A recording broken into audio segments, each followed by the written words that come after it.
Hi, I'm Andrew Corbett. Thanks for watching this video on the prophet Jeremiah and his book.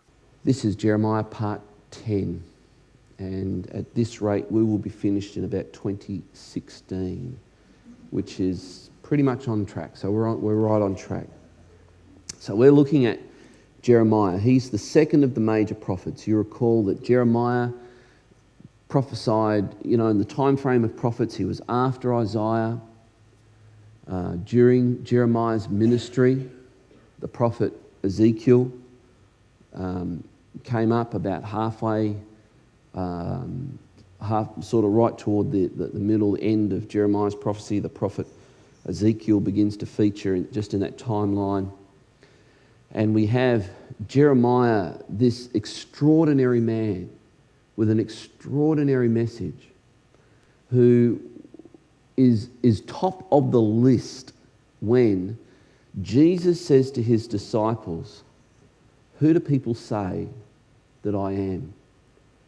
And they say, right at the top of the list, some say, "You are Jeremiah."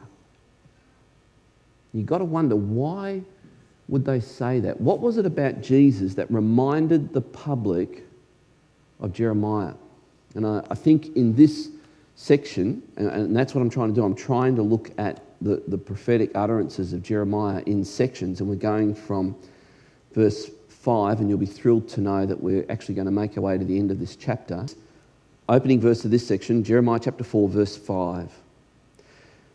"Declare in Judah and proclaim in Jerusalem and say, blow the trumpet through the land, cry aloud and say, assemble and let us go into fortified cities." So here is the prophet. In this section, he has this expression, blow the trumpet. And of course, it conjures the picture of somebody on the walls at the corners and the stations on the wall. There were these things called watchtowers, where the person keeping guard under the threat of war could blow the trumpet, probably nothing like that, and announce to the city, "Get ready, we're under attack." And the prophet Joel would say this in chapter 2 of his chapter, set the trumpet to your mouth, and he uttered these words as well, blow a trumpet in Zion.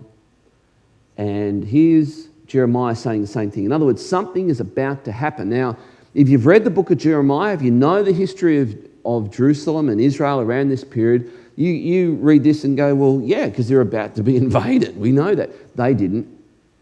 In fact, what we're going to see in a moment is that they were arrogant about the fact they thought that they never could be invaded.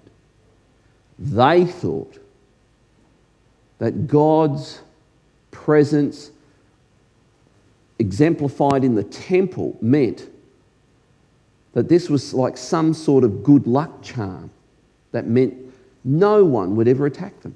Never. It will never happen, Jeremiah. Never. Well, Jeremiah is announcing this, and we're going to see in a moment just how shocking this was to them, that judgment was about to come. Judgment was about to come. And as Jeremiah is declaring this, he is so out of step with where culture was. He's just completely out of step because everything looked fine. And the prophet is saying, get ready, you're about to be invaded. God is going to destroy this land. Not one person will be left in this city alive. And you've got to look at it and go, Jeremiah, what are you talking about? And he says this, an enemy will come from the north, and he calls that enemy a lion. And here's a metaphor that Jeremiah is using of the enemy that was about to come. He calls the enemy a lion. Now, this is very deliberate and it's very specific. At the time Jeremiah was writing this, there was a world empire. And the world empire was Assyria. Assyria was the world empire. We know of Assyria as Persia. But that wasn't the lion that Jeremiah was talking about. Now, curiously, in Assyria, they have found statues of lions. But there was a young nation, so to speak, young in the sense of a world empire, rising up at about this time that was not seen as a threat at all, and it was to Israel's north.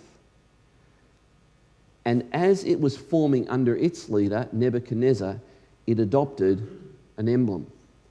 And the emblem was a lion, literally a lion. And here's a photo of a recent excavation. This was done in between 1899 and 1917 by some German archaeologists who uncovered this in ancient Babylon. And it's the picture of a lion trampling a man. You may be able to make out that there's a man under there being trampled on by the lion. And it speaks of the might of the Babylonian Empire conquering surrounding nations. Unearthed around 1899 to 1917. This is the picture that Jeremiah is giving. A lion is coming out of the thicket, and he's speaking of Babylon. Now, Babylon was really not a force to be thought of at all. So if Jeremiah is saying Babylon is going to come in and destroy you, they would have looked at like, Babylon? It seemed nonsensical. Thanks for watching this video on Jeremiah. We really think that the book of Jeremiah is probably one of the most important books of the Bible. It certainly gives good reason to believe the claims that the Bible presents about who God is, what his relationship to mankind is, and especially the prophet Jeremiah and what he has to say to the people of Israel. In this clip, which is continued in this DVD, Jeremiah Part 10, Judgment Was to Come, which you can get and order off Lagana.org, www.lagana.org, and you can see how you can order this video and the entire series on Jeremiah. Ideal for you to watch individually with your small Bible study group or as a church. We'd love you to screen this and to use this to promote God's Word as well. Thanks for watching this. I'm Andrew Corbett.